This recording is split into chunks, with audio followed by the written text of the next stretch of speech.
Have you ever wondered why some stories stay hidden for years? In today's video, you'll hear about events that seemed completely normal at first, until something changed and nothing made sense anymore. These aren't made-up stories. They come from real people who experienced things they still can't explain. You don't have to believe every detail, but by the end of this video, you may start questioning how much control we really have. Let's begin. A dark American horror story inspired by forbidden rituals. The Miller family never believed in black magic. They believed in hard work, fresh starts, and quiet neighborhoods. So when they bought the old farmhouse outside Blackwood, Pennsylvania, they ignored the strange symbols carved into the wooden doorframe. The realtor called them decorative. The neighbors avoided eye contact. The house had been empty for over 20 years, and now it was theirs. The first rule they broke. In the kitchen, taped inside a cabinet door, was a folded note written in faded ink. "Do not use what you didn't bring." Emily laughed and threw it away. That was the first mistake. The second mistake was the book. The book. It was hidden in the attic, wrapped in cloth, tied with twine, and warm to the touch. No title, no author, just symbols that made Emily's head hurt when she stared too long. Her husband, Aaron, wanted to burn it. Their teenage daughter, Claire, felt drawn to it. Their youngest son, Noah, cried whenever it was opened. "It whispers," he said. "It knows my name." Small changes. At first, the changes felt harmless. The house stopped creaking. Bills disappeared. Arguments faded. Emily slept better than she had in years. Claire became quieter, observant. She started drawing symbols she claimed came to her in dreams. Aaron noticed mirrors behaving strangely, reflections moving half a second late. Noah began speaking to someone in the hallway at night, someone who answered back. The ritual room. Behind a false wall in the basement, Aaron discovered a room with a dirt floor and a blackened ceiling. In the center was a circle burned into the ground. Bones, candles, dried blood. This house wasn't haunted. It had been used. The book belonged to the last family. They didn't die. They were finished. The price. The book promised protection, prosperity, family unity, but every ritual required a balance, something given, something taken.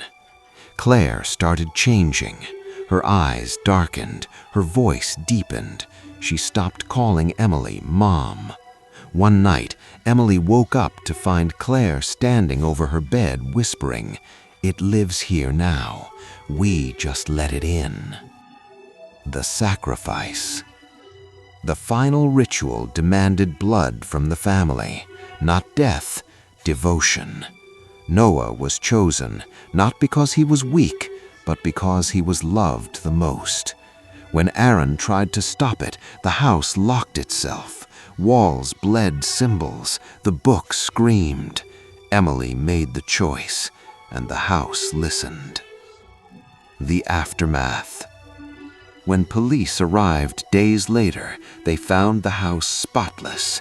Emily and Aaron claimed they had only one child.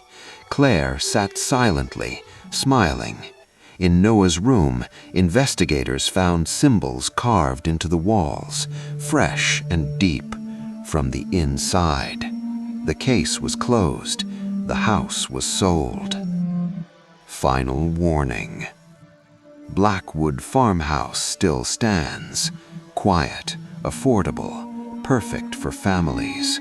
And the book, it always stays, waiting for the next family who believes black magic isn't real, until it answers back. A dark American horror story. The warning was written in permanent marker on the inside of the front door. Follow the rules, or it follows you. The Wilson family thought it was a joke left by the previous owners. They were wrong.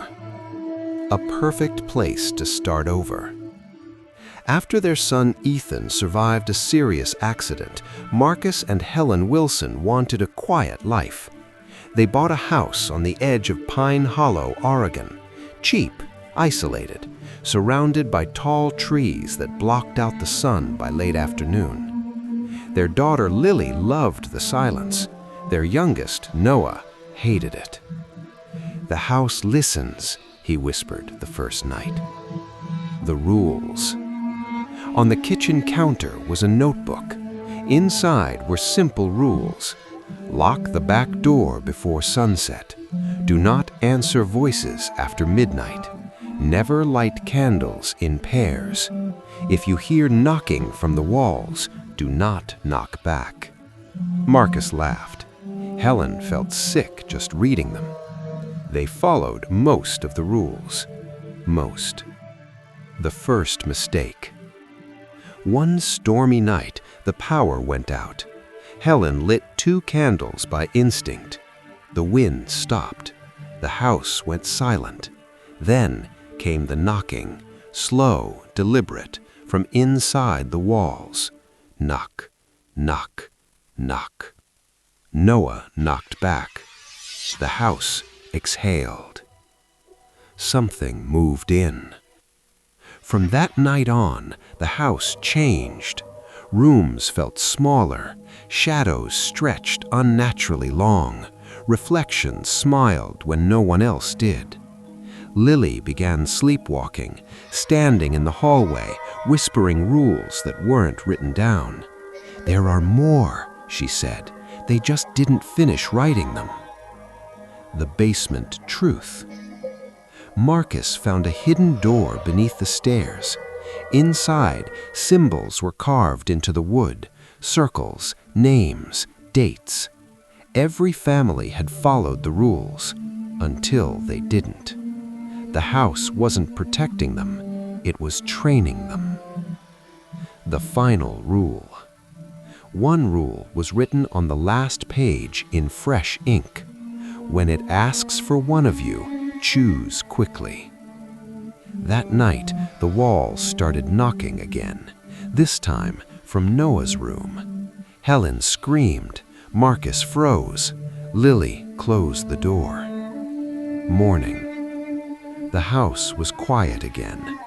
Police later found the Wilson family calm, composed. They reported a peaceful night. They said they had always been a family of 4. But the notebook was gone, and in the basement, a new name was carved, Noah Wilson. Final warning.